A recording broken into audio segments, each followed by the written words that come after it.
لا تذهب قبل أن ترى هذه القصة كاملة للنهاية، لأنها ستغير نظرتك لكل شيء تظنه مستحيل. إذا كان لديك مشاكل في حياتك أو عملك، اكتبها في التعليقات الآن حتى أقدم لك حلولا عملية في الفيديوهات القادمة. قصة اليوم تتحدث عن حكاية الذي تحدى المستحيل وكتب اسمه في التاريخ. كان هناك شاب يدعى ريان يعيش في قرية صغيرة نائية، حيث لم يكن أحد يتخيل أن أحدهم من هناك يستطيع أن يترك أثراً في العالم. منذ صغره كان يحلم بأشياء كبيرة، لكنه كان يواجه تحديات أكبر: فقر شديد، موارد محدودة، وسخرية من حوله عندما كان يتحدث عن أحلامه. في أحد الأيام بينما كان يعمل في الحقول تحت حرارة الشمس الحارقة، سقط حجر على قدمه وأصابها إصابة شديدة كادت توقفه عن الحركة، لكن بدلاً من أن يستسلم جلس تحت ظل شجرة وفكر: إذا لم أحاول الآن فلن يعرف أحد يوماً ما الذي يمكن أن أحققه.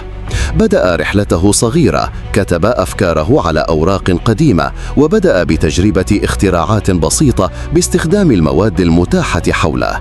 كل فشل كان يبدو نهاية العالم، لكن كل تجربة كانت تضيف إليه خبرة جديدة، وكل سقوط كان يعلمه شيئاً لم يعرفه من قبل.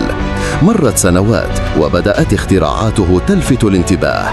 لم تعد مجرد قرية صغيرة تعرفه، بل وصلت أخبارها إلى مدن بعيدة. وبينما كان العالم يصفه بالشاب المجنون الذي يحاول فعل المستحيل، لم يلتفت ريان للسخرية. كان يرى كل تحد كفرصة لإثبات نفسه، وكل شك من الآخرين دافعاً للاستمرار. وفي أحد الأيام قدم ريان اختراعاً غير حياة الملايين: جهاز صغير وبسيط يمكنه توفير طاقة نظيفة لكل منزل بتكلفة منخفضة. لم يكن هذا مجرد إنجاز علمي، بل ثورة حقيقية في طريقة حياة الناس، وتحدياً لكل من قال إن القرية الصغيرة لا يمكن أن تخرج شيئاً للعالم. أصبح اسمه معروفاً عالمياً، صارت قصته تدرس في المدارس، وكان يذكر في المؤتمرات كرمز للشجاعة والإصرار. ولكن ريان نفسه لم يكن يبحث عن الشهرة، بل كان دائماً يقول: لم أحقق شيئاً لأكون مشهوراً، كل ما فعلته كان لأنني رفضت أن أقبل حدود العالم كما يعرفها الآخرون. وفي لحظة وقوفه على منصة كبيرة أمام آلاف الناس قال: المستحيل موجود فقط في العقول التي تتوقف عن الحلم. عندما تصدق نفسك، حتى أصغر خطوة قد تصنع أكبر فرقاً في العالم. ومن هنا لم يكن ريان مجرد اسم يذكر، بل أصبح رمزاً لكل من يرفض الاستسلام، لكل من يختار أن يتحرك رغم الصعاب، لكل من يكتب اسمه في التاريخ بقراره وعزيمته. وفي صباح جديد كان ريان يسير بين مبان قديمة مهجورة، كل زاوية فيها تحمل صدى الماضي، أصوات خطوات متقطعة، ورائحة الغبار المخلوط بالأمل. لم يكن يتحرك لمجرد الحركة، بل لكل خطوة معنى، لكل قرار وقع عميق في وجدانه. وصل إلى مختبر صغير أسسه بنفسه، أدواته بسيطة لكنها تحمل إمكانات غير محدودة.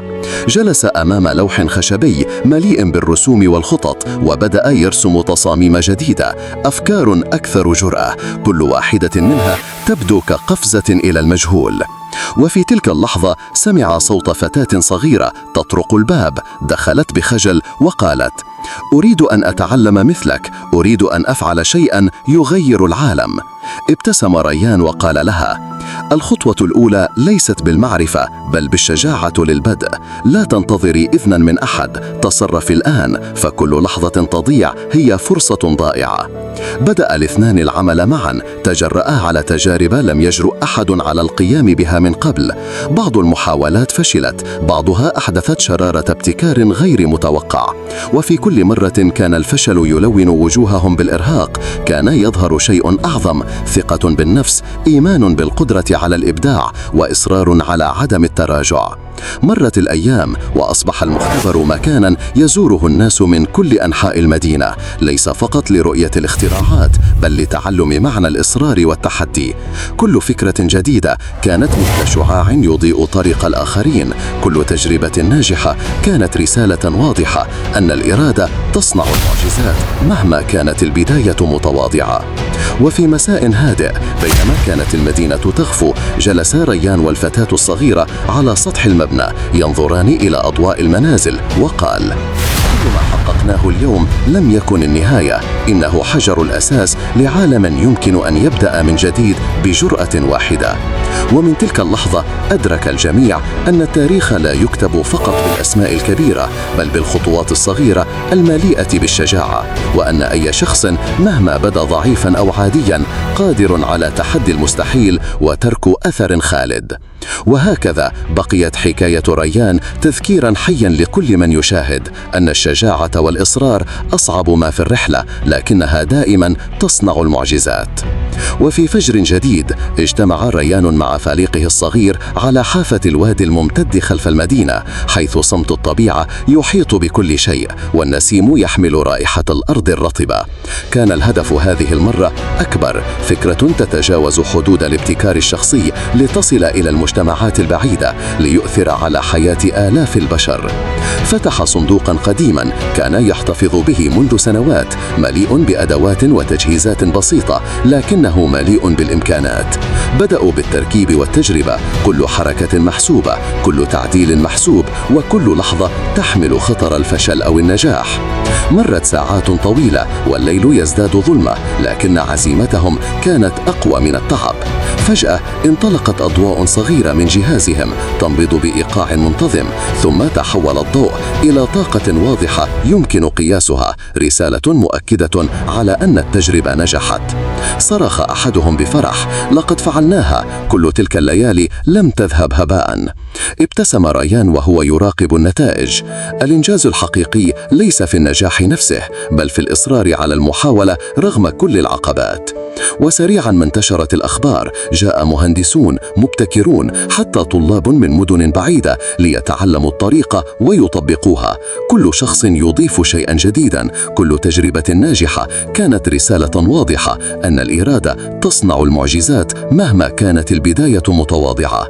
وفي أحد الأيام بينما كانت المدينة تخفو، جلس ريان والفتاة الصغيرة على سطح المبنى ينظران إلى أضواء المنازل، وقال: كل ما حققناه اليوم لم يكن النهاية، إنه حجر الأساس لعالم يمكن أن يبدأ من جديد بجرأة. ومن تلك اللحظة أدرك الجميع أن التاريخ لا يكتب فقط بالأسماء الكبيرة بل بالخطوات الصغيرة المليئة بالشجاعة، وأن أي شخص مهما بدا ضعيفا أو عاديا قادر على تحدي المستحيل وترك أثر خالد. وهكذا بقيت حكاية ريان تذكيرا حيا لكل من يشاهد أن الشجاعة والإصرار أصعب ما في الرحلة، لكنها دائما تصنع المعجزات. وفي فجر جديد اجتمع ريان مع فريقه الصغير على حافة الوادي الممتد خلف المدينة، حيث صمت الطبيعة يحيط بكل شيء والنسيم يحمل رائحة الأرض الرطبة. كان الهدف هذه المرة أكبر، فكرة تتجاوز حدود الابتكار الشخصي لتصل إلى المجتمعات البعيدة ليؤثر على حياة آلاف البشر في آن واحد. فتح صندوقا قديما كان يحتفظ به منذ سنوات، مليء بالإمكانات. بدأوا بالتركيب والتجربة، كل حركة محسوبة، كل تعديل محسوب، وكل لحظة تحمل خطر الفشل أو النجاح. مرت ساعات طويلة والليل يزداد ظلمة، لكن عزيمتهم كانت أقوى من التعب. فجأة انطلقت أضواء صغيرة من جهازهم تنبض بإيقاع منتظم، ثم تحول الضوء إلى طاقة واضحة يمكن قياسها، رسالة مؤكدة على أن التجربة نجحت. صرخ أحدهم بفرح: لقد فعلناها، كل تلك الليالي لم تذهب هباء. ابتسم ريان وهو يراقب النتائج. الإنجاز الحقيقي ليس في النجاح نفسه بل في الإصرار على المحاولة رغم كل العقبات. وسريعا ما انتشرت الأخبار، جاء مهندسون مبتكرون حتى طلابا من مدن بعيدة ليتعلموا الطريقة ويطبقوها. كل شخص يضيف شيئا جديدا، كل فكرة تولد فكرة أخرى. وهكذا تحول المشروع الصغير إلى موجة لا تتوقف تؤثر في كل مكان تصل إليه. وفي لحظة هدوء بعد العاصفة وقف ريان على صخرة مطلة ينظر إلى الأفق وقال بصوت منخفض لكنه حازم: كل من يبدأ بفكرة صغيرة ويجرؤ على متابعة حلمه يكتب اسمه في التاريخ بطريقة لن تنساها الأجيال. وهكذا انتهت المرحلة الأولى من رحلته، ليس كنهاية بل كبداية حقيقية لعصر جديد لكل من يجرؤ على تحدي المستحيل وترك بصمته الخاصة. وفي صباح آخر بينما كانت المدينة تستيقظ على أصوات الحياة، قرر ريان أن يأخذ مشروعه إلى خارج الحدود المعروفة. حزم حقائبه، جمع أوراقه وأدواته، وانطلق إلى مناطق لم تطأها قدم، حيث يحتاج الناس هناك لكل ابتكار يمكن أن يغير حياتهم. وصل إلى قرية نائية حيث المياه نادرة، الأطفال يعانون من صعوبة التعليم، والكبار يكافحون من أجل لقمة عيشهم. جلس مع السكان، استمع إلى قصصهم، لاحظ كل حاجة صغيرة يمكن تحسينها، ثم بدأ بتنفيذ أفكاره خطوة خطوة بعقل متفتح وقلب صادق. كل نجاح صغير كان يخلق تأثيراً أكبر. بئر ماء، جهاز لتوليد طاقة بسيطة، مكتبة صغيرة للأطفال. لم تكن هذه مجرد أدوات، بل بوابة لتغيير الثقافة، لإشعال روح المبادرة، ولزرع الثقة في أن الإنسان قادر على صنع فرق مهما كانت البداية متواضعة. في أحدى الليالي جلس ريان أمام نار صغيرة مع مجموعة من الفتيات والفتيات، وقال لهم: أنتم من سيواصلون هذه المسيرة، لا تنتظروا أحداً ليمنحكم الفرصة، اصنعوها بأنفسكم، فالمستحيل يولد من جرأتكم على المحاولة. ابتسم الأطفال وأضاعت عيونهم بالأمل، وكأن شرارة صغيرة بدأت تنتشر بين الجميع لتكبر وتصبح حركة لا يمكن إيقافها. ومع مرور الأيام تحولت تلك القرية النائية إلى نموذج يحتذى به، يزوره الناس من كل مكان ليتعلموا كيف يمكن لفكرة واحدة أن تحدث موجة لا تنسى. فاي. وهكذا أصبح ريان رمزاً لكل من يسعى لتجاوز الحدود، لكل من يرفض الاستسلام، ولكل شخص يدرك أن الإصرار والعمل المستمر هما السبيل الوحيد لكتابة اسمه في صفحات التاريخ. ومع شروق شمس جديدة قرر ريان أن يتحدى أكبر عقبة واجهته، فكرة تبدو مستحيلة حتى بالنسبة له، مشروع يمكن أن يربط جميع القرى والمدن التي عمل فيها بشبكة تعليمية وطاقة مستدامة، بحيث يصبح الجميع قادراً على التعلم والعمل دون قيود. بدأ بتنظيم فريق من المبتكرين الشباب، كل واحد يجلب مهاراته الخاصة وأفكاراً جديدة لم تخطر على باله من قبل. العمل كان شاقاً، مليئاً بالمشكلات التقنية واللوجستية، لكن كل عقبة كانت تدفعهم للتفكير بشكل أعمق وأسرع. وفي إحدى الليالي الطويلة بينما كان الجميع ينام تقريباً، جلس ريان وحده أمام لوحة المشروع يراجع كل تفاصيله، ثم ابتسم وقال: الآن فقط بدأنا نقترب من الحقيقة، كل خطوة كانت ضرورية، وكل تعب اليوم سيصبح غداً حكاية تروى. وبينما كانت الشبكة تتشكل تدريجياً، بدأت القرى تتحرك معاً بطريقة لم يسبق لها مثيل، طلاب يدرسون عن بعد، مزارعون يحصلون على طاقة لتشغيل معداتهم، مهندسون يبتكرون حلولاً جديدة. كل قطعة من المشروع التي اكتملت كانت كنبضة حياة جديدة، كل خطوة كانت تترك أثراً يتعدى حدود المكان والزمن. في النهاية وقف ريان على تل مطل على كل المشاريع التي تحققت، وعيناه تلمعان بالحماس والرضا، وقال بصوت هادئ لكنه ممتلئ بالقوة: كل ما بدأ صغيراً أصبح موجة تغير العالم. لم يكن الطريق سهلاً، لكن كل قرار اتخذناه وكل تحد واجهناه كتب لنا مكاناً بين من يجرؤون على الحلم ويحققونه. فاي. وهكذا أصبح ريان أكثر من مجرد اسم في التاريخ، بل رمز حي لكل من يؤمن بأن الإرادة والعمل المشترك قادران على تحويل المستحيل إلى حقيقة ملموسة. وفي ليلة صافية بينما النجوم تتلألأ في السماء كآلاف العيون التي تراقب الأرض، جلس ريان على حافة جبل يطل على كل المشاريع التي ساهم فيها. النسيم حمل رائحة الأراضي التي عاش فيها، والأصوات البعيدة للأطفال وهم يضحكون، والآلات التي تعمل بلا توقف. كل هذا جعله يشعر بأن جهوده لم تذهب هباء. اقترب منه شاب صغير وقال بحماس: سيدي، لم أتخيل أن أفكارنا يمكن أن تصل إلى كل هذه القرى والمدن. ابتسم ريان وقال: لم تكن الأفكار وحدها كافية، بل الجرأة على تنفيذها والإصرار على عدم الاستسلام هو ما جعلها تنتشر. رفع الاثنان أعينهما نحو السماء، حيث القمر يبدو أكبر من المعتاد، وأشعة ضوئه تسقط على الأرض فتضيء كل شيء، وكأنها تمنحهم موافقة صامتة من الكون. فجأة جاءت رياح قوية، لكنها لم تكن عاصفة، بل شعور بالقوة والحياة، وكأن الطبيعة نفسها تحتفل بما تم إنجازه. وقف ريان والشاب يشاهدان المدينة تتوهج بالأضواء الصغيرة في كل زاوية، وكل بيت قد أصبح مثالاً على الإبداع والتعاون.